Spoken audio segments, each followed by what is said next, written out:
మల్కాజ్గిరి కోర్టులో హెచ్ఎస్సీఐ కేసు నిందితులు బెయిల్ పిటిషన్లు దాఖలు చేశారు. 5 నిందితులు హెచ్ఎస్సీ అధ్యక్షుడు జగన్మోహన్ రావు, ట్రెజరర్ శ్రీనివాసరావు, సీఈఓ సునీల్, రాజేందర్ యాదవ్, కవిత బెయిల్ పిటిషన్లు దాఖలు చేశారు. మరోవైపు హెచ్ఎస్సీఐ కేసులో కస్టడీ పిటిషన్ దాఖలు చేశారు సిఐడి అధికారులు. 14 రోజుల రిమాండ్లో ఉన్న 5 సిఐడి కస్టడీకి కోరింది. 10 రోజుల కస్టడీకి ఇవ్వాలని మల్కాజ్గిరి కోర్టులో పిటిషన్ దాఖలు చేశారు. కస్టడీ బెయిల్ పిటిషన్లపై వచ్చే ఎల్లుండి కోర్టు విచారించనుందని తెలుస్తోంది. త్వరలో దేశవ్యాప్తంగా ఓటర్ల జాబితా ప్రత్యేక సవరణ జరగనుంది. ఆగస్టులో ప్రారంభించేందుకు కేంద్ర ఎన్నికల సంఘం సన్నాహాలు చేస్తుంది. ప్రత్యేక సవరణకు గ్రీన్ సిగ్నల్ ఇస్తూనే సుప్రీంకోర్టు ఈసీకి కొన్ని సూచనలు చేసింది. బీహార్ తర్వాత అసెంబ్లీ ఎన్నికలు జరిగే బెంగాల్, తమిళనాడు ఇదే ప్రక్రియ కొనసాగించే అవకాశం ఉంది. అతి త్వరలోనే ఈసీ పూర్తిస్థాయి షెడ్యూల్ విడుదల చేసే అవకాశం ఉంది. విజయనగరం అంటే హైటెక్ సిటీ మాత్రమే కాదని అడ్డగుట్టలను కూడా పట్టించుకోవాలన్నారు బీజేపీ ఎంపీ ఈటెల రాజేందర్. పాలకులు సంకుచితంగా ఉండొద్దన్న ఈటెల తనకు క్లబ్స్ కి పోయి అలవాటు లేదని, ప్రజల చుట్టూ తిరగడమే తన అలవాటన్నారు. సికింద్రాబాద్ లో ఆలయాల చెక్కుల పంపిణీ కార్యక్రమంలో రభస చోటు చేసుకుంది. సీతాఫల్ మండి మల్టీపర్పస్ ఫంక్షన్ హాల్లో జరిగిన చెక్కుల పంపిణీ కార్యక్రమంలో బీఆర్ఎస్ వర్సెస్ కాంగ్రెస్ అన్నట్లు వాగ్వాదం చోటు చేసుకుంది. ఆదం సంతోష్ జిందాబాద్ అని కాంగ్రెస్ నేతలు, పజ్జన్న జిందాబాద్ అని బీఆర్ఎస్ నేతలు నినాదాలు చేశారు. చెక్కుల పంపిణీకి ప్రభుత్వ సలహాదారు వి నరేందర్ రెడ్డి, ఎమ్మెల్యే పద్మారావు గౌడ్ వచ్చారు. అయితే అక్కడ ఏర్పాట్లు చేసిన ఫ్లెక్సీల పట్ల కాంగ్రెస్ నేతలు అభ్యంతరం వ్యక్తం చేశారు. దీంతో ఇది మా ఎమ్మెల్యే క్యాంపు కార్యాలయం, మా ఇష్టం అని బీఆర్ఎస్ కార్పొరేటర్లు వెల్లడించారు. దీంతో మాట పెరిగి ఉద్రిక్తతకు దారితీస్తుంది. అయితే ఉద్రిక్తతల మధ్య వేం నరేందర్ రెడ్డి, పద్మారావు గౌడ్ చెక్కులు పంపించేసి వెళ్లిపోయారు. ఏపీ లిక్కర్ స్కామ్ కేసులో దర్యాప్తు మళ్లీ స్పీడప్ అయింది. లిక్కర్ కేసులో మాజీ ఎంపీ విజయసాయిరెడ్డికి మళ్లీ నోటీసులు జారీ అయ్యాయి. దీంతో కసబ్లో సిట్ అధికారులు ఎదుట విజయసాయిరెడ్డి హాజరు కానున్నారు. ఇప్పటికే విజయసాయిని 2 సార్లు సిట్ అధికారులు ప్రశ్నించారు. కాగా లిక్కర్ కేసులో A5గా ఉన్నారు విజయసాయిరెడ్డి. నిధుల మళ్లింపులో కీలక పాత్ర ఉన్నట్లుగా సిట్ అనుమానం వ్యక్తం చేస్తుంది. అయితే తాను కేవలం విజిల్ బ్లోయర్ మాత్రమేనని విజయసాయిరెడ్డి చెబుతున్నారు. ఎగువ ప్రాంతాల్లో కురుస్తున్న వర్షాలతో రాష్ట్రంలోని ప్రాజెక్టులు జలకలను సంతరించుకుంటున్నాయి. శ్రీశైలం ప్రాజెక్టుకు వరద ప్రవాహం కొనసాగుతుంది. జూరాల, సుంకేసుల ప్రాజెక్టుల నుంచి శ్రీశైలానికి 1,77,873 క్యూసెక్లు ఇన్ఫ్లో వరద నీరు వచ్చి చేరుతుంది. అలాగే అవుట్ఫ్లో 1,68,868 క్యూసెక్లుగా ఉంది. 3 స్పిల్పే గేట్లు ఎత్తి 81,333 క్యూసెక్ల నీటిని నాగార్జున సాగర్కు విడుదల చేస్తున్నారు.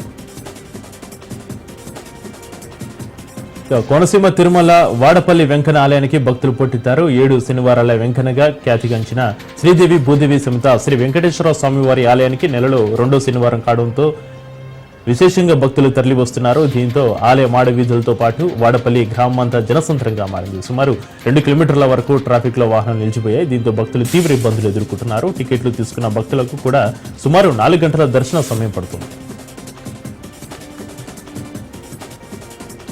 గాంధీ భవన్ లో ప్రజాప్రతినిధుల కార్యక్రమం ప్రారంభమైంది. కార్యక్రమంలో ఎమ్మెల్యే ఎడమ బొజ్జు పాల్గొన్నారు. ప్రజల నుంచి వినతులు స్వీకరించి ఆయా శాఖల అధికారులతో మాట్లాడుతున్నారు ఎమ్మెల్యే. కాళేశ్వరం ప్రాజెక్టులోని మేడిగడ్డ లక్ష్మీ బ్యారేజ్కు వరద ఉధృతి తగ్గుతుంది. ఎగువ నుంచి 7,25,000 క్యూసెక్ల వరద నీరు వస్తుండటంతో బ్యారేజ్లో వరద నీరు పోటెత్తింది. బ్యారేజ్లో మొత్తం 85 గేట్లు ఎత్తి నీటిని దిగువకు విడుదల చేస్తున్నారు అధికారులు. మంచిర్యాల జిల్లా కోటపల్లిలో సిర్సా, వేమనపల్లి మండలం రాచల గ్రామాలలో భారీ వర్షాల కారణంగా నెలకొన్న వరద పరిస్థితులను జిల్లా కలెక్టర్ కుమార్ దీపక్ పరిశీలించారు. మత్స్యకారులు వేటకు వెళ్లవద్దని సూచించారు. నాటు పడవలో ప్రయాణించే వారికి హెచ్చరించారు. ప్రకృతి వైపరీత్యాల నుండి ప్రజల రక్షణకు ముందస్తు చర్యలు తీసుకుంటామని జిల్లా కలెక్టర్ కుమార్ దీపక్ తెలిపారు. ప్రస్తుతం వర్షాలు విస్తారంగా కురుస్తున్నందుకు ప్రజల సౌకర్యం కోసం జిల్లాలోని నస్పూర్లోని సమీకృత జిల్లా కార్యాలయాల భవన సముదాయంలో కంట్రోల్ రూమ్ ఏర్పాటు చేస్తామన్నారు. కొమరంభీ మాసిఫాబాద్ జిల్లా సిర్పూర్టి గ్రామాల యువతలో క్రీడా స్ఫూర్తి పెంపొందించేందుకు వాలీబాల్ పోటీలు నిర్వహించారు. సాంఘిక సంక్షేమ పాఠశాలలో వివిధ గ్రామాల యువకుల కోసం వాలీబాల్ పోటీలను కాగజ్ నగర్ డీఎస్పీ రామానుజం ప్రారంభించారు. యువత మత్తు పదార్థాలు, మాదక ద్రవ్యాల వలన దూరంగా ఉండేందుకు క్రీడలు ఎంతగానో దోహదపడతాయన్నారు. యువత క్రీడల పట్ల ఆసక్తి కనబరిచి ఆరోగ్యకరమైన జీవితానికి మొగ్గు చూపాలని పిలుపునిచ్చారు. చుట్టుపక్కల గ్రామాల నుండి వాలీబాల్ ఆడేందుకు యువతను మంచి దారిలో నడిపించేందుకు మండల స్థాయిలో వాలీబాల్ పోటీలు నిర్వహించినట్లు తెలిపారు. గాంధీ భవన్లో ఎన్ఎస్యుఏ సంఘాల నేతలు ఆందోళనకు దిగారు. 42% బీసీ రిజర్వేషన్పై కేబినెట్లో తీసుకునే నిర్ణయాన్ని స్వాగతిస్తూ సంబరాలు చేశారు. Rahul Gandhi, CM Revanth TPC chief చిత్రపటానికి పాలాభిషేకం చేశారు. ఇక గాంధీ భవన్లో టపాసులు పేల్చి స్వీట్స్ తినిపించుకుని సంబరాలు చేసుకున్నారు. తెలంగాణ బీజేపీ అధ్యక్షుడు రామచంద్రరావును ఆంధ్రప్రదేశ్ బీజేపీ అధ్యక్షుడు మాధవ్ మర్యాదపూర్వకంగా కలిశారు. రామచంద్రరావుకు మాధవ్ భారత సాంస్కృతిక వైభవమైన చిత్రపటాన్ని బహుకరించారు. నూతన చిత్రపటంలో తెలంగాణ రాష్ట్ర సరిహద్దులు ఉన్నాయి. అయితే ఇటీవల నారా లోకేష్కి ఇచ్చిన చిత్రపటంలో ఉమ్మడి ఆంధ్రప్రదేశ్ ఉంది.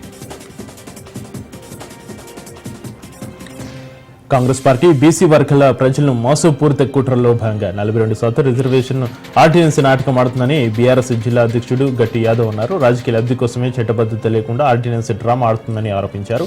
బీసీ వర్గాలను మభ్యపెట్టేందుకే కాంగ్రెస్ నాయకులు జగన్నాటకం ఆడుతున్నారని అన్నారు. ఇక కాంగ్రెస్ పార్టీ స్థానిక సంస్థల ఎన్నికల్లో 42% బీసీ రిజర్వేషన్ అమలు చేయకుంటే కేబినెట్ తీర్మానం చేసి ఆర్డినెన్స్ కోసం కేంద్రానికి పంపడం దేనికని ప్రశ్నించారు. కోదాడ నియోజకవర్గం చిలుకూరు మండల కేంద్రానికి చెందిన సిపిఐ నేత దొడ్డ నారాయణరావు మృతి చాలా బాధాకరమని మాజీ మంత్రి జగదీశ్వర్ రెడ్డి అన్నారు. చిలుకూరులో నారాయణరావు పార్థివ దేహానికి పూలమాలలు వేసి నివాళులర్పించారు. దొడ్డ నారాయణరావు నమ్మిన సిద్ధాంతం కోసం నిలబడ్డ మహోన్నతమైన వ్యక్తి అన్నారు. 1940వ దశాబ్దంలో నిజాం నవాబ్కు వ్యతిరేకంగా పోరాడిన తెలంగాణ రైతాంగ సాయుధ పోరాట యోధుడు దొడ్డ నారాయణరావు ప్రజాసేవకే జీవితం అంకితం చేసిన వ్యక్తి అన్నారు. తిరుమల శ్రీవారిని ఏపీ దేవాదాయ శాఖ మంత్రి ఆనం రామనారాయణ రెడ్డి కుటుంబ సభ్యులతో కలిసి దర్శించుకున్నారు. దర్శనానంతరం రంగనాయకుల మండపంలో మంత్రికి పండితులు వేద ఆశీర్వచనం అందించగా చైర్మన్ బీఆర్ నాయుడు స్వామివారి శేష వస్త్రంతో మంత్రిని సత్కరించి తీర్థ ప్రసాదాలను అందజేశారు. తిరుమల నుంచి ప్రక్షాళన చేయాలని సీఎం చంద్రబాబు ఆదేశించారని ఆనమన్నారు. ఇక ఈ మేరకు భక్తులకు ఆధ్యాత్మిక భావం ఉట్టిపడేలా ఏర్పాటు చేస్తున్నామన్నారు. 161 ప్రధాన ఆలయాల్లో ప్రసాదాల క్వాలిటీ, దర్శనాల విధి విధానాలను మెరుగుపరచామని మంత్రి అన్నారు. భద్రాద్రి కొత్తగూడెం జిల్లా సరిహద్దు మారుమూల గిరిజన గ్రామాల్లో ఎల్డబ్ల్యూఏ ఫండ్ ₹1 కోటి నిర్మించిన ఆసుపత్రి ప్రారంభమవడం సంతోషంగా ఉందని జిల్లా ఎస్పీ రోహిత్ రాజ్ అన్నారు. మారుమూల ఛత్తీస్గఢ్ సరిహద్దు గ్రామాలైన రాంపురం, భీమారం, ఉట్లపల్లి ప్రజలు సరైన సమయంలో వైద్యం అందక చనిపోయిన సందర్భాలు చాలా ఉన్నాయని, అలాంటివి జరగకుండా ఉండాలంటే ఉద్దేశంతో ఈ మొబైల్ ఆసుపత్రి ఈ గ్రామంలో ఏర్పాటు చేస్తామన్నారు. ప్రమాదం జరిగిన గంటలో సరైన ప్రాథమిక చికిత్స జరిగితే మనిషి చనిపోరన్నారు. దాన్నే గోల్డెన్ అవర్ అంటారని ఎస్పీ రోహిత్ రాజ్ అన్నారు. వికారాబాద్ జిల్లాలో శివారెడ్డిపేట సమీపంలో ప్రొహిబిషన్ ఎక్సైజ్ స్టేషన్ను మంత్రి జూపల్లి ప్రారంభించారు. రాష్ట్రంలోని ప్రతి గ్రామం, ప్రతి పట్టణం పచ్చదనంతో నిండాలి. ఈత చెట్లు మన సంపద, అవి పర్యావరణానికి రక్షణ కల్పిస్తాయి. అలాగే గ్రామీణ ప్రాంతాల్లో జీవనోపాధి కోసం ఒక ప్రధాన ఆధారం అవుతాయని జూపల్లి అన్నారు. ప్రభుత్వ స్థలాలు, చెరువుల కట్టెలు, గుట్టల పైభాగాలు, కాలువల వెంట పంచాయతీ భూ సమీపాల్లో ఈత చెట్లు విస్తృతంగా నాటాలన్నారు. ఇక డ్రగ్స్ నిర్మూలన మనం ఒక సామాజిక బాధ్యతగా తీసుకోవాలని, యువతను పాడు చేసే పాశవిక శక్తులపై కఠినమైన చర్యలు తీసుకోవాలని వారన్నారు. మంత్రి కొండా సురేఖ కీలక వ్యాఖ్యలు చేశారు. యాదాద్రి తరహాలో బాసరను అభివృద్ధి చేస్తామన్నారు. గడిచిన 10 ఏళ్లలో అధికారంలో ఉన్న బీఆర్ఎస్ ప్రభుత్వం ఆలయాలను పట్టించుకోలేదన్నారు. ఏ ఆలయానికి వెళ్లినా అన్ని అసౌకర్యాలే దర్శనమిస్తాయన్నారు. కాంగ్రెస్ ప్రభుత్వం అధికారంలోకి వచ్చాకే రాష్ట్ర వ్యాప్తంగా ఆలయాల అభివృద్ధి చేపట్టామన్నారు. ఆలయాల్లో దర్శనానికి వచ్చే పిల్లలతో ఉన్న తల్లుల కోసం ఫీడింగ్ కేంద్రాలు ఏర్పాటు చేస్తామన్నారు. సీఎంతో మాట్లాడి బాసర పుణ్యక్షేత్రాన్ని మరింత అభివృద్ధి చేస్తామని కొండా సురేఖ అన్నారు. భక్తుల సౌకర్యార్థం భవిష్యత్తు అవసరాలను దృష్టిలో ఉంచుకుని తిరుమలలో భద్రతా ప్రణాళికపై ఎల్ఎన్టీటీ సంస్థ ప్రతినిధులతో టీటీడీ ఈవో శ్యామలరావు, అదనపు ఈవో వెంకయ్య చౌదరి సమస్య నిర్వహించారు. ఈ సందర్భంగా సంస్థ ప్రతినిధులు టీటీడీ భద్రతా వ్యవస్థను మరింత ఆధునీకరించడంలో భాగంగా సాంకేతిక పరిజ్ఞానంతో అత్యాధునిక భద్రతా సదుపాయాలపై పవర్ పాయింట్ ప్రజెంటేషన్ ఇచ్చారు. అలిపిరి తనిఖీ కేంద్రం ఆధునీకరణ, అధిక సామర్థ్యం కలిగిన స్కానర్లు, త్వరగా తనిఖీలు పూర్తయ్యేందుకు తీసుకోవాల్సిన చర్యలపై సమీక్ష నిర్వహించారు. కడప రాయచోటి డిపోను అభివృద్ధి చేస్తామని డిపో మేనేజర్ మహేశ్వరరెడ్డి తెలిపారు. రాయచోటి ఆర్టీసీ డిపో మేనేజర్గా మహేశ్వరరెడ్డి బాధ్యతలు చేపట్టారు. రాయచోటి డిపో పరిధిలో ఉన్న బస్సు సర్వీసులను ఏర్పాటు చేసి ప్రయాణికులకు ఎలాంటి ఇబ్బందులు లేని సర్వీసులను అందిస్తామన్నారు. సమపాలన పాటిస్తూ ప్రయాణికులు సురక్షితంగా తమ గమ్యాన్ని చేరే విధంగా చర్యలు తీసుకుంటామన్నారు. ఆర్టీసీ బస్ స్టాండ్లను ప్రజలందరూ తమ సొంత గృహంలా భావించి పరిశుభ్రంగా ఉంచాలని సూచించారు. సమయపాలన లేని వృత్తి జర్నలిజం అని, నిద్రాహారాలు, తిండి తిప్పలు లేకుండా జర్నలిస్టులు ప్రజాసేవలు నిమగ్నమై ఆరోగ్యాన్ని కాపాడుకోవడంలో జాగ్రత్తలు తీసుకోవడం లేదని సెంట్రల్ ఎమ్మెల్యే బోడం ఉమామహేశ్వరరావు అన్నారు. Basava Tarakam Indo American hospital Vijayawada press క్లబ్లో ఉచిత క్యాన్సర్ నిర్ధారణ శిబిరాన్ని ఆయన ప్రారంభించారు. హైదరాబాద్లో ఎన్నో హాస్పిటల్స్ ఉన్నా కూడా బసవ తారకం ఇండో అమెరికన్ హాస్పిటల్గా ప్రత్యేకత ఉందన్నారు. ఇక కోట్లాది రూపాయలు పరికరాలు ఉన్నాయి. ఈ హాస్పిటల్లో ఆదాయం ఆర్జనలో కాకుండా సామాజిక సేవలో ప్రముఖ పాత్ర పోషిస్తుంది అని ఆయన అన్నారు. ములుగు జిల్లా వాజేడిలో ఎత్తైన కొండలు, దట్టమైన అడవుల మధ్య నుండి 20 అడుగుల ఎత్తు నుండి నురగల జాలువారుతున్న బొగత జలపాతాన్ని చూసేందుకు పర్యాటకులు పోటెత్తారు. ఆహ్లాదకరమైన వాతావరణం, అందమైన ప్రదేశం కావడం పర్యాటకులను ఆకట్టుకుంటుంది. ఎగువ కురుస్తున్న వర్షాలతో బొగత జలపాతానికి నీటి ప్రవాహం బాగా పెరిగింది. దీంతో బొగత జలపాతాన్ని వీక్షించేందుకు భారీగా పర్యాటకులు తరలివచ్చారు. అల్లూరి సీతారామరాజు జిల్లా విలీన మండలాల్లో వరద ఉధృతి కొనసాగుతుంది. కూనవరంలో శబరి గోదావరి సంగమం వద్ద 32 అడుగుల వద్ద వరద ప్రవహిస్తుంది. కొండ్రోజుపేట కజ్వే పైకి వరద నీరు చేరి ప్రవహిస్తుంది. పలు గిరిజన గ్రామాలకు రాకపోకలు నిలిచిపోయాయి. పోచవరం వద్ద ప్రధాన రహదారిపై వరద నీరు ప్రవహిస్తుండటంతో పలు గిరిజన గ్రామాలకు రాకపోకలు స్తంభించాయి. వరద ఉధృతి క్రమక్రమంగా పెరుగుతుండటంతో ఎత్తైన ప్రాంతాలకు తరలి వెళ్తున్నారు. ఇక ఐటీడీఏ కార్యాలయంలో ఫ్లడ్ కంట్రోల్ రూమ్ ను ఏర్పాటు చేసి టోల్ ఫ్రీ నెంబర్లు అందుబాటులోకి తీసుకొచ్చారు. ఇక ఎన్డీఆర్ఎఫ్ బలగాలు వరద ప్రభావిత ప్రాంతాలకు చేరుకుని మాడ్రిల్ నిర్వహించి వరద సమయాల్లో ఎదురయ్యే ఆపదల నుంచి తమను తాము ఎలా కాపాడుకోవాలో అవగాహన కల్పించారు. సంగారెడ్డి జిల్లా జహీరాబాద్లో డబుల్ బెడ్రూమ్ లబ్ధిదారులు ఆందోళన చేపట్టారు. పట్టణ శివారు హోతి కేటాయించిన ఇండ్లను అప్పగించాలని కోరుతూ సిపిఎం ఆధ్వర్యంలో గృహ సముదాయాల వద్ద బైఠాయించారు. ఎంపీ, ఎమ్మెల్యే చేతుల మీదుగా తాళాల అప్పగింత ఉంటుందని ప్రకటించి మళ్లీ వాయిదా వేయడం ఏంటని ప్రశ్నించారు. అసెంబ్లీ ఎన్నికలకు ముందు లబ్ధిదారులుగా ఎంపిక చేసి సర్టిఫికేట్లు జారీ చేసిన ఇండ్లను అప్పగించడం లేదని ఆరోపించారు. వారం రోజులుగా ఇండ్లను అప్పగించకపోతే తాళాలు పగులగొట్టి వెళ్తామని లబ్ధిదారులు హెచ్చరించారు. మహబూబాబాద్ జిల్లా డోర్నకల్లో ఉన్న కాలనీవాసులు రోడ్డుపై మందు డబ్బాతో ధర్నా నిర్వహించారు. గత 30 సంవత్సరాల క్రితం సిరికొండ సిటీఏ దగ్గర నుంచి 4,000కు రహదారిని కొనుగోలు చేస్తామని గత 8 సంవత్సరాల నుంచి తుళ్లూరు అప్పమ్మ రోడ్డును అక్రమంగా ఆక్రమించుకుని రహదారి నుంచి వచ్చే పశువులను, మనుషులను, ట్రాక్టర్లను, గ్యాస్ బండ్లను, వాటర్ బండ్లను కాలనీకి రాకుండా అడ్డుకుని ఇష్టానుసారంగా బూతులు తిట్టడంతో అప్పమ్మ బెదిరింపులు తట్టుకోలేక కాలనీవాసులు రోడ్డుపై మందు డబ్బాతో నిరసన వ్యక్తం చేశారు. కాలనీలోకి వచ్చే వాహనాలు అడ్డుకుని వారిపై కూడా దాడి చేస్తుందని మొరపెట్టుకున్నారు స్థానికులు. నిర్మల్ జిల్లా కుబీర్లోని బాకర్ గ్రామస్తులు శ్మశాన వాటిక కోసం ఆందోళనకు దిగారు. బైంసా కుబీర్ రహదారిపై బైఠాయించి ధర్నా చేశారు. బాకర్ గ్రామానికి చెందిన ఓ వృద్ధురాలు మృతి చెందగా అంత్యక్రియలు చేసేందుకు వెళ్లారు. సౌన గ్రామస్తులు తమ శ్మశాన వాటికలో అంత్యక్రియలు చేయదంటూ అడ్డుకోవడంతో ఈ సమస్య మొదలైంది. తమ గ్రామానికి శ్మశాన వాటిక స్థలం కేటాయించాలని రోడ్డుపై బైఠాయించి ధర్నా చేశారు. దీంతో రోడ్డుకి ఇరువైపులా వాహనాలు నిలిచిపోయాయి.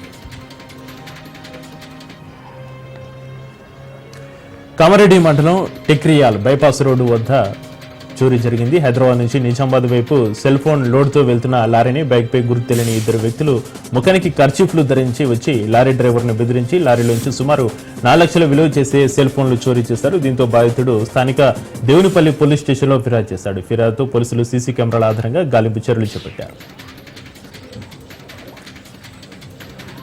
కాంగ్రెస్ పార్టీ ఎన్నికల ముందు అమలుకారి హామీలను గుప్పించి గెలిచిన తర్వాత గుండు సున్నా చూపిస్తున్నారని రామగుండం మాజీ ఎమ్మెల్యే కోరుకంటి చందర్ అసహనం వ్యక్తం చేశారు. రాహుల్ గాంధీ కామారెడ్డి డిక్లరేషన్లో బీసీ యువతకు 10 లక్షల రూపాయల వడ్డీ లేని రుణాన్ని కల్పిస్తామని మొండి చేయి చూపించారన్నారు. అసెంబ్లీలో తీర్మానం చేసిన బీసీ బిల్లును ఆర్డినెన్స్ పేరుతో మరో మోసానికి పాల్పడుతున్నారని చందర్ ధ్వజమెత్తారు. కాంగ్రెస్ పార్టీకి ఎన్నికల ముందు ప్రజలు గుర్తుకొస్తారని, స్థానిక సంస్థల ఎన్నికల్లో గెలిచేందుకు జిమ్మిక్కులు ప్లే చేస్తుందన్నారు. కరెంటు ట్రాన్స్ఫార్మర్లు పగలగొట్టి అందులో ఉన్న కాపర్ వైర్లను దొంగలించిన అంతర్రాష్ట్రీయ నేరస్తులను అరెస్ట్ చేసి రిమాండ్కు తరలించినట్లుగా సిద్దిపేట పోలీస్ కమిషనర్ అనురాధ్ తెలిపారు. రాష్ట్రానికి చెందిన మహమ్మద్ అజరుద్దీన్, మహమ్మద్ షాకీర్, తెలీం ఖాన్, సలీం, అక్రమ్ జేసీబీ డ్రైవర్లుగా పనిచేస్తున్నారు. ఇక వారంతా ఒక గ్రూపుగా ఏర్పడి సిద్దిపేట జిల్లాతో పాటుగా తెలంగాణ రాష్ట్రంలోని పలు జిల్లాలలో కరెంటు ట్రాన్స్ఫార్మర్లు పగలగొడుతున్నారు. అందులో ఉన్న కాపర్ వైరు దొంగలించుకుని పోయి అమ్ముకుంటున్నారు. మొత్తం ఇప్పటి వరకు రాష్ట్ర వ్యాప్తంగా 185 కేసుల్లో వీరు నిందితులుగా ఉన్నారని సిపి తెలిపారు. నిందితుల వద్ద నుంచి 272 కేజీల కాపర్ వైరు, 3,24,700 రూపాయల నగదు, ఒక మోటార్ సైకిల్ స్వాధీనం చేసుకున్నట్లుగా సిపి తెలిపారు. రాష్ట్రంలోని వివిధ జిల్లాల్లో చోరీలకు పాల్పడుతున్న అంతరాష్ట్ర దొంగను అన్నమయ్య జిల్లా పోలీసులు అరెస్టు చేశారు. అన్నమయ్య జిల్లా వీరబల్లి మండలం ఓదివీడు క్రాస్ వద్ద రంగనాథం కిరణ్ అనే దొంగను పోలీసులు అరెస్టు చేశారు. జిల్లాలోని వీరబల్లి, చిట్వేలి, రైల్వే కోడులలో 6 ఇళ్లలో కిరణ్ చోరీలకు పాల్పడ్డాడు. పట్టుబడిన దొంగ కిరణ్పై రాష్ట్రంలోని విశాఖపట్నం, ఎన్టీఆర్ జిల్లా, కృష్ణా, రాజమహేంద్రవరం, గుంటూరు, తిరుపతి, ప్రకాశం, ఏలూరు, కాకినాడ జిల్లాల్లో 54 చోరీ కేసులు నమోదయ్యాయి. పట్టుబడిన దొంగ నుంచి 10,75,00,000 విలువైన 102 గ్రాముల బంగారం నగలు, 75,000 నగదును పోలీసులు స్వాధీనం చేసుకున్నారు. చిత్తూరు జిల్లా గంగాధర్ నెల్లూరులో అన్న క్యాంటీన్ భవన నిర్మాణానికి మంత్రులు గొట్టిపాటి రవికుమార్, మండపల్లి రాంప్రసాద్, చిత్తూరు ఎంపీ దగ్గుమల్ల ప్రసాదరావు శంకుస్థాపన చేశారు. సుపరిపాలన తొలి అడుగు కార్యక్రమం భాగంగా ఇంటింటికి తెలుగుదేశం పార్టీ కార్యక్రమం నిర్వహించారు. సుపరిపాలన తొలి అడుగుకి సంబంధించిన కార్యక్రమానికి సంబంధించి కరపత్రాలను పంచుతూ ప్రజా సంక్షేమమే కూటమి ధ్యేయమని నినాదాలు చేశారు. వన మహోత్సవం కార్యక్రమంలో భాగంగా ఆరోగ్యకరమైన మొక్కలు పెంచడమే లక్ష్యంగా చర్యలు తీసుకుంటున్నామని మంత్రి తుమ్మల నాగేశ్వరరావు అన్నారు. వైఎస్ఆర్ నగర్లో వన మహోత్సవ కార్యక్రమంలో పాల్గొని 2 ఎకరాల స్థలంలో ఆర్కనాటు మొక్కలు నాటారు. మన వన మహోత్సవం కార్యక్రమం కింద నాటిన మొక్కలకు రెగ్యులర్గా వాటరింగ్ చేసేందుకు చర్యలు తీసుకోవాలన్నారు. ఖమ్మం నగరంలో రోడ్డుకి ఇరువైపులా డివైడర్ల వద్ద మొక్కలు నాటేందుకు వీలుగా ఏర్పాట్లు చేయాలని మంత్రి సూచించారు. రోడ్డు విస్తరణ పనులు చేసే సమయంలో చెట్లను తరలించే టెక్నాలజీ వినియోగించాలన్నారు. ప్రజలకు వాతావరణానికి ఉపయోగపడే మొక్కలు గతంలో నాటేవారని నేడు ప్రజలకు రైతులకు ఉపయోగపడే విధంగా మోడల్ ప్లాంటేషన్లో పంటనిచ్చే ఆర్కనాటు మొక్కలు నాటుతున్నామన్నారు.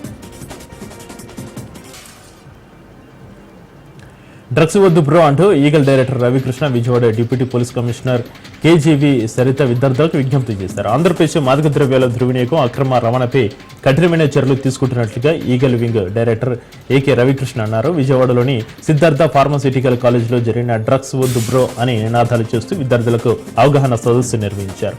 ఉడత విధిలో గంజాయి, కోకేన్, హెరోయిన్ లాంటి మాదక ద్రవ్యాలకు బలవుతున్న విద్యార్థుల సంఖ్య పెరుగుతుండడంపై రవికృష్ణ ఆందోళన వ్యక్తం చేశారు. మాదక ద్రవ్యాల దుర్వినియోగానికి పెరుగుతున్న నేరాలకు ప్రత్యక్ష సంబంధం ఉందని, మాదక ద్రవ్యాల అక్రమ సాగు, రవాణాను ఎదుర్కోవడానికి రాష్ట్ర ప్రభుత్వం ప్రత్యేకంగా ఈగల్ వింగ్ను స్థాపించింది అని వారన్నారు. ప్రముఖ పుణ్యక్షేత్రమైన శ్రీకాళహస్తీశ్వర స్వామివారిని మంత్రి కొల్లు రవీంద్ర, తుని ఎమ్మెల్యే, ప్రభుత్వ విప్ యనమల దివ్య, తెలుగుదేశం పార్టీ పొలిట్ బ్యూరో సభ్యులు యనమల రామకృష్ణుడు దర్శించుకున్నారు. వారికి స్థానిక ఎమ్మెల్యే బొజ్జల సుధీర్ రెడ్డి, ఆలయ ఈవోటి బాపిరెడ్డి ఘనంగా స్వాగతం పలికి దర్శన ఏర్పాట్లు చేశారు. దర్శనానంతరం శ్రీ మృత్యుంజయ లింగం వద్ద స్వామివారి తీర్థ ప్రసాదాలు అందించారు. అనంతరం దేవస్థానం వేద పండితులు వేద మంత్రాలతో ఆశీర్వదించారు. ముమ్మడివరం నియోజకవర్గం యానం సమీపంలో గోదావరి నదిలో కేజీన్నర పులస చేప మత్స్యకారుల వలకు చిక్కింది. దాన్ని వేలంపాటలో పొన్నమండ భద్రం 15,000కు కొనుగోలు చేశారు. అయితే పులసను కొనేందుకు కస్టమర్లు పోటెత్తుతున్నారు. పులస కేవలం రుచి మాత్రమే కాదు, అంతులేని నమ్మకం, ఆప్యాయత, ఇంకా కొందరికి పదవి ప్రాప్తి కూడా ఉంటుందని స్థానికులు చెబుతున్నారు. జనగామ జిల్లా షామీర్పేటలో రైతులు ధర్నాకు దిగారు. బొమ్మకూరు డ్యాం నీరు విడుదల చేయాలని డిమాండ్ చేస్తున్నారు. బొమ్మకూరు డ్యాం కింద 20 గ్రాముల రైతులు ఆధారపడి జీవిస్తున్నారని, వర్షాలు లేక నానా ఇబ్బందులు పడుతున్నారు. డ్యాం నీటిని అడిగితే పీడీ యాక్ట్ అంటూ బెదిరిస్తున్నారని రైతులు వాపోతున్నారు. ప్రభుత్వం స్పందించి సాగునీరు అందించాలని అన్నదాతలు కోరుతున్నారు. సిద్దిపేట ప్రధాన రహదారిపై రైతులు ఆందోళన చేపట్టారు. సికింద్రాబాద్ 31st బస్టాప్లో వింత ఘటన ఒకటి చోటు చేసుకుంది. ప్రయాణికులను పరుగులు ఆర్టీసీ బస్సు పెట్టించింది. బస్సులో డ్రైవర్ లేకుండా బస్సు వెళ్లడంతో తోటి ప్రయాణికులు, పాదచారులు అవాక్కయ్యారు. 2 వాహనాలు ఢీకొట్టాయి. ఇక ఎదురుగా ఉన్న మరో షట్టర్ను ఢీకొట్టి ఆగిపోయింది. హ్యాండ్ బ్రేక్ వేయకుండా డ్రైవర్ నిర్లక్ష్యంగా బస్టాప్లో వదిలి వెళ్లడంతో ఈ ఘటన చోటు చేసుకుంది. బస్సు ఢీకొట్టడంతో ఇద్దరికి గాయాలు కాక ఒక వాహనం ధ్వంసమైంది. రాత్రి సమయంలో ఈ ఘటన చోటు చేసుకోవడంతో పెను ప్రమాదం తప్పినట్లయింది. కడప జిల్లా బద్వేలులో ప్రైవేటు డాక్టర్ వీధి రౌడీలా ప్రవర్తిస్తున్నారు. హాస్పిటల్కు వచ్చిన రోగి బంధువులపై కుర్చీలు విసిరేసి కర్రతో కొట్టడానికి వెంటబడ్డాడు. బద్వేల్ టౌన్ సిద్ధవటం రోడ్డులోని సంజీవిని హాస్పిటల్లో ఘటన చోటు చేసుకుంది. ఆరోగ్యశ్రీ పేరుతో పేదలను టార్గెట్ చేసుకుని ఉచిత వైద్యం అందిస్తామని వేలకు వేల ఫీజులు లాక్కుంటున్నాడు. దీంతో చీకటివారిపల్లె గ్రామానికి చెందిన మాచుపల్లి చిన్న సుబ్బారాయుడు అనారోగ్య కారణంగా సంజీవిని వైద్యశాలలో అడ్మిట్ అయ్యాడు. ఆయనకు పొట్ట భాగంలో కణితి ఉందని తొలగిస్తానని హామీ ఇచ్చాడు. ఈ క్రమంలోనే పేషెంట్కు సంబంధించిన పరీక్షలు చేసి ఆరోగ్యశ్రీకి అప్రూవల్ పంపాడు. అయితే బాధితుల నుంచి మరో 6,500 అడిగాడు. దీంతో ఫ్రీ ట్రీట్మెంట్ అని చెప్పి డబ్బు ఎలా అడుగుతారని ఆగ్రహంతో బాధితులు మండిపడ్డారు. ఆ డబ్బుకు సంబంధించిన రిసిట్ అడగడంతో వైద్యం చేయను వెళ్ళండి అని దాడికి దిగాడు. స్థానికులు అడ్డుకోవడంతో అక్కడి నుంచి వైద్యుడు వెళ్లిపోయాడు. నెల్లూరు జిల్లా ఉదయగిరిలో దారుణ ఘటన ఒకటి చోటు చేసుకుంది. ఫంక్షన్ హాల్లో హమీద్ అనే వ్యక్తిని గుర్తు తెలియని దుండగులు హతమార్చారు. ఫంక్షన్ హాల్ సమీపంలో ఉండగా గుర్తు తెలియని వ్యక్తులు రాడ్లు, కత్తులతో దాడికి పాల్పడ్డారు. ఘటన స్థలంలోనే హమీద్ ప్రాణాలు కోల్పోయాడు. స్థానికుల సమాచారంతో ఘటన స్థలానికి చేరుకున్న పోలీసులు దర్యాప్తు చేపట్టారు. మృతదేహాన్ని పోస్టుమార్టం నిమిత్తం ఆసుపత్రికి తరలించారు. రాయదుర్గం ఐటీ కారిడార్లో అర్ధరాత్రి సోమాలియా యువకుడిపై కత్తిపోట్లు కలకలం రేపాయి. మాసప్ ట్యాంక్లో నివాసం ఉంటున్న అహ్మద్పై హత్యాయత్నం జరిగింది. అయితే అహ్మద్ రోడ్డు మీద వెళ్తుండగా పక్కనే వచ్చిన గుర్తు తెలియని వ్యక్తులు వివాదానికి తెరలేపారు. ఈ క్రమంలోనే అహ్మద్పై కత్తితో దాడికి పాల్పడ్డారు. అహ్మద్ కడుపులో పొడిచి పరారయ్యారు. స్థానికులు పక్కనే ఉన్న మెడికవర్ ఆసుపత్రికి తరలించి చికిత్స చేయించారు. ఘటనపై కేసు నమోదు చేసుకున్న పోలీసులు దర్యాప్తు చేపట్టారు. డీలిమిటేషన్ పైన కేంద్ర హోంమంత్రి అమిత్ షా కీలక వ్యాఖ్యలు చేశారు. దక్షిణాది రాష్ట్రాలకు ఎలాంటి అన్యాయం జరగదన్నారు. దక్షిణాది రాష్ట్రాల ఆందోళనను పరిగణలోకి తీసుకుంటామన్న అమిత్ షా ఆయా రాష్ట్రాల అభ్యంతరాలు సమస్యలను పరిష్కరిస్తామని చెప్పారు. తమిళనాడు అసెంబ్లీ ఎన్నికలు ఉండడంతోనే కొందరు విమర్శలు చేస్తున్నారని, కానీ డీలిమిటేషన్ పైన పార్లమెంటు చర్చించాకే చట్టం తెస్తామన్నారు అమిత్ షా. 4 అంతస్తుల భవనం కుప్పకూలిన ఘటన కలకలం రేపింది. ఢిల్లీలో ఈ ఘటన చోటు చేసుకుని సమాచారం అందుకున్న పోలీసులు సహాయక చర్యలు కొనసాగిస్తున్నారు. చికిత్స నిమిత్తం పలువురు క్షతగాత్రులను ఆసుపత్రికి తరలించారు. శిథిలాల కింద మరికొందరు చిక్కుకొని ఉండవచ్చని అధికారులు భావిస్తున్నారు. దీంతో సహాయక చర్యలు ముమ్మరంగా కొనసాగిస్తున్నారు. గత నెల జూన్ 12 అహ్మదాబాద్లో విమాన ప్రమాద ఘటనపై విచారణ చేపట్టిన air craft accident investigation bureau AAIB ప్రాథమిక నివేదిక విడుదల చేసింది. మొత్తం 15 పేజీలతో రిపోర్ట్ను కేంద్రానికి సమర్పించింది. ప్రమాదం జరగడానికి గల కారణాలు, సంచలన విషయాలను ఏఏఐబి రిపోర్టులో ప్రస్తావించింది. విమానం ప్రారంభం అయ్యాక గరిష్ట వేగాన్ని అందుకున్నట్లుగా తెలిపింది. వెంటనే ఫ్యూయల్ కంట్రోల్ స్విచ్లు రన్ నుంచి కట్ ఆఫ్ చేంజ్ అయ్యాయని తెలిపారు. దీంతో ఫ్లైట్ టేక్ ఆఫ్ అవగానే ఫ్యూయల్ అందక ఇంజన్ 1, ఇంజన్ 2 ఆగిపోయాయని వెల్లడించారు.